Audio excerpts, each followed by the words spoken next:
চেতিয়া স্বাগতম জনাইছো তোমালোকৰ ৰাজছ ক্লাছৰ অন্যটা ভিডিঅ'টো। আজি আমি তোমালোকৰ লগত ডিছকাছ কৰিম ক্লাছ 10ৰ ৰাসায়নিক বিজ্ঞানৰে ৰাসায়নিক বিজ্ঞানৰ এটা ভাগ ধাতু আৰু অধাতু। ঠিক আছে, তেনেহ'লে আমি আৰম্ভ কৰোঁ। ধাতু আৰু অধাতুৰ বিষয়ে তোমালোকে ধাতু আৰু অধাতু কি অলপ জানি আহিছা আগৰ ক্লাছসমূহত। আজি আমি এই বিষয়ে অলপ ভিতৰলৈ সোমাই অলপ ডিটেইলছত পঢ়িম। লগতে ধাতু আৰু অধাতুৰ যিবোৰ ভৌতিক ধৰ্ম, ধাতু কি অধাতু কি, সিহঁতৰ মাজৰ পাৰ্থক্য কি, ৰাসায়নিক পাৰ্থক্য, ৰাসায়নিক ধৰ্ম, ধাতুৰ ধৰ্ম, ভৌতিক ধৰ্ম, এই বিষয়ে আলোচনা কৰিম। তোমাক দেখিছা মই ধাতু অধাতুৰ নামটো লিখাৰ লগে লগে ধাতু কি আৰু অধাতু কি লিখিছোঁ। ঠিক আছে, ধাতু কি? আমি ধাতু দেখি আছো, কিন্তু ধাতুবোৰৰ ধৰ্মবোৰৰ বিষয়ে বৰ সঠিককৈ জনা নাছিল। আজি আমি দেখিম তাৰে। ধাতু হৈছে কি কিছুমান মৌল, যিবোৰ মৌলই নিজৰ বহিঃকুলত থকা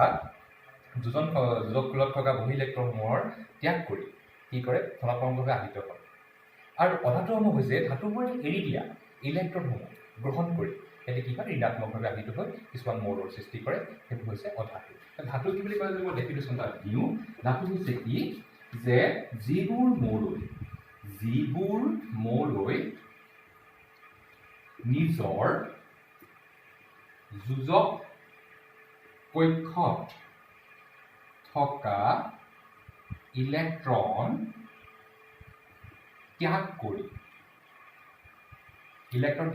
ত্যাগ কৰি ধনাত্মকভাৱে আহিত হয় তেনেবোৰ মৌলকে কি বুলি কোৱা হয় ধাতু বুলি কোৱা হয়। এজ এ এক্সাম্পল ছডিয়ামৰ হৈছে 281 ইলেক্ট্ৰনিক কনফিগাৰেশ্যন 281। ছডিয়ামে কি কৰিব পাৰে, ছডিয়ামে নিজৰ গাত থকা এই ইলেক্ট্ৰনটো ত্যাগ কৰি Na+ লৈ কনভাৰ্ট হ'ব পাৰে। কাৰণ যিটো এটা ইলেক্ট্ৰন বেছি হৈ আছে আমাৰ সম্ভাৱ্য গেছৰ সজ্জা পাবলৈ, যিটো ইলেক্ট্ৰন বেছি হৈছে সেই ইলেক্ট্ৰনটো ত্যাগ কৰি ছডিয়ামে কি কৰিব পাৰে ধনাত্মকভাৱে আহিত হৈ মৌল সৃষ্টি কৰে। তো ছডিয়াম এটা কি ধাতু। ঠিক একেদৰে অধাতু কি হৈছে এই ধাতুৱে যে এৰি দিয়া ইলেক্ট্ৰনবোৰ গ্ৰহণ কৰি সিহঁতে কি হয় ঋণাত্মকভাৱে আহিত হয়। এইবোৰ হৈছে অধাতু। ধাতু বুজি পালো যে ইহঁতে ইলেক্ট্ৰন ত্যাগ কৰিব পাৰে আৰু অধাতুবোৰে কি কৰে ইলেক্ট্ৰন গ্ৰহণ কৰে। ঠিক আছে, এতিয়া আমি ধাতু আৰু অধাতুৰ যিখিনি ভৌতিক ধৰ্ম আছে সিহঁতৰ পাৰ্থক্যবোৰ বিশ্লেষণ কৰিয়ে আমি কি কৰিব পাৰিম আলোচনা কৰিব পাৰিম। আৰু এই আলোচনাখিনি কৰি যোৱাৰ লগে লগে তোমালোকৰো কি হ'ব মনত থাকিব। যদি মই পৃথকে পঢ়াওঁ তেতিয়া কি হ'ব তোমালোকে হয়তো পাহৰি যাব পাৰা, কিন্তু যেতিয়া মই কম্পেয়াৰ বা তুলনা কৰি পঢ়াম তোমালোকে বুজিবলৈ সুবিধা পাবা। প্ৰথমটো লৈ যাবা ফিজিকেল ষ্টেট ভৌতিক অৱস্থা ফিজিকেল ষ্টেট। অ'কে, ফিজিকেল ষ্টেটৰ প্ৰথম পইণ্টটো কি বুলি ক'লো মই যে ধাতুবোৰ কঠিন হয়। ধাতুবোৰ কি বুলি ক'লো কঠিন। কিয় কঠিন? যে ধাতুসমূহৰ মাজত এটা ষ্ট্ৰং মেটেলিক ফ'ৰ্চ মানে ধাতৱীয় বলে ক্ৰিয়া কৰি থাকে, সেয়েহে ধাতুবোৰ কি হয় কঠিন। বাট যেনে এক্সাম্পল যদি মই তোমালোকে দেখি আছে আইৰণ বুলি কৈ তোমালোকক মই দেখাব দৰকাৰ নাই। তোমালোকে ঘৰ বনাই দেখিছা এটা ৰড ইউজ হয়, এইটো আইৰণ। এলুমিনিয়াম, কপাৰ, এইবোৰ হৈছে গ'ল্ড। তোমাৰ মায়ে পিন্ধি থকা চেইনডাল গ'ল্ড, AU, চিলভাৰ, AG, ৰূপৰ চেইনডাল হওক, সোণৰ চেইনডাল হওক, আমি বিভিন্ন ধৰণৰ এক্সাম্পল আমি দিব পাৰোঁ। আৰু আমাৰ পৰ্যাপ্ত তালিকাখন ধাতুৱে ভৰি আছে। তো এইবোৰ তোমালোকে সদায় দেখি থকা iron, aluminium, copper, silver, gold এইবোৰ দেখি থকা আৰু এইবোৰ দেখিছা মানে কঠিন। এক্সেপশ্যনেলো আছে। যে এক্সেপশ্যনেল কি যে পাৰা বা মাৰ্কুৰী Hg, যাক আমি কওঁ অসমীয়াত পাৰা এনেকুৱা এটা ধাতু যি কি হয় তৰল বা লিকুইড। আৰু এটা তৰল আছে সাধাৰণ চোতা গেলিয়ামো এনেকুৱা এটা ধাতু যি তৰল অৱস্থাত কি হয় লিকুইড হয়। মই পাৰালৈ গৈছোঁ, পাৰাই হৈছে কি কমন, পাৰ তোমালোকে দেখিছা থাৰ্মোমিটাৰ দেখিছা, পাৰাই হৈছে এনেকুৱা এটা ধাতু যি ধাতুটো কি হয় সাধাৰণ অৱস্থাত তৰল। কিন্তু অধাতুবোৰ যদি মই চাবলৈ যাওঁ অধাতুবোৰ তিনিটা অৱস্থাত পোৱা যায়। অধাতুসমূহ তিনি অৱস্থাত পোৱা যায়। কি সলিড বা গোটা, গেছিয়াছ গেছ আৰু তৰল বা লিকুইড। এতিয়া গোটা কোনবোৰ, গেছ কোনবোৰ, তৰল কোনবোৰ? তৰল বুলি ক'লে অধাতু ব্ৰমিন, তাক ৰাসায়নিক সংকেত Br, ব্ৰমিন এটা তৰল অধাতু। গেছ তোমালোকে দেখিছা নাইট্ৰজেন, অক্সিজেন, হাইড্ৰজেন, এইবোৰ হৈছে গেছ। ঠিক আছে, লগতে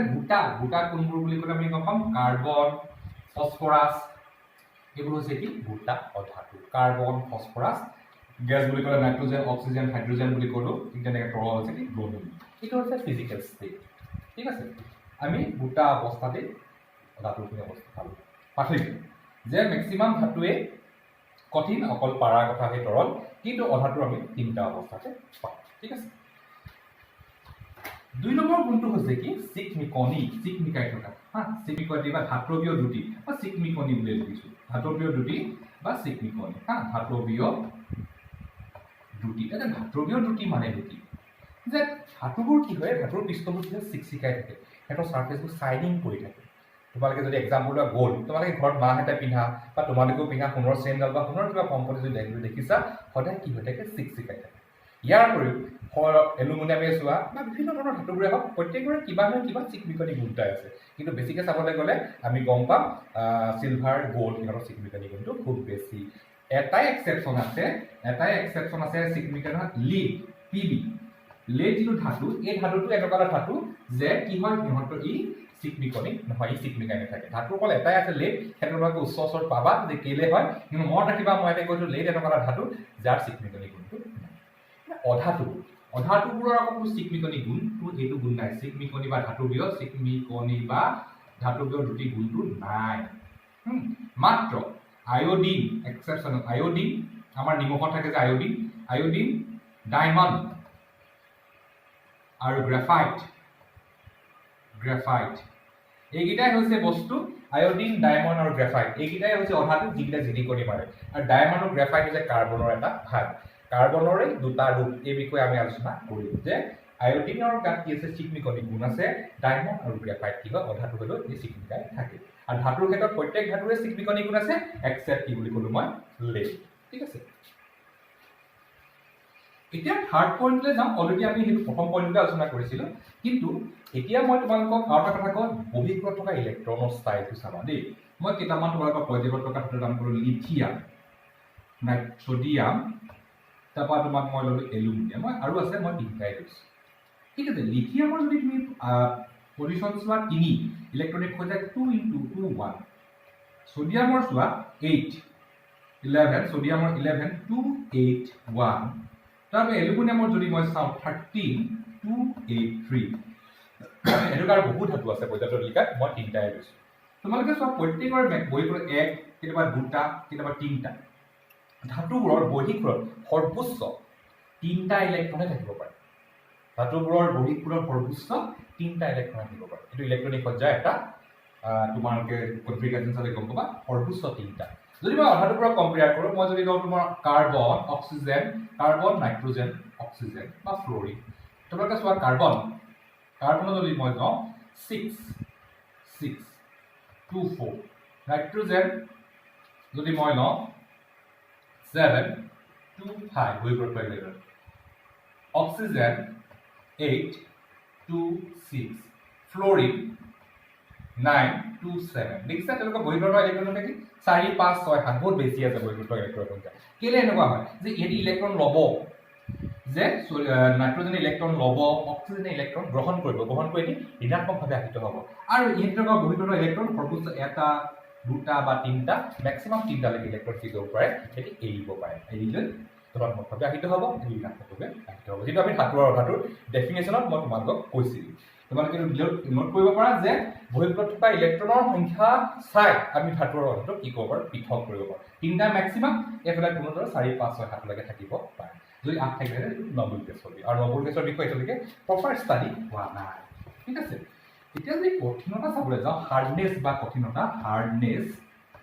মই ইংৰাজী টাৰ্মটো কেতিয়া লিখিছোঁ তোমালোকে ইংৰাজী টাৰ্মটো জনাটো খুবেই জৰুৰী কঠিনতা ধাতুবোৰ কি হৈছে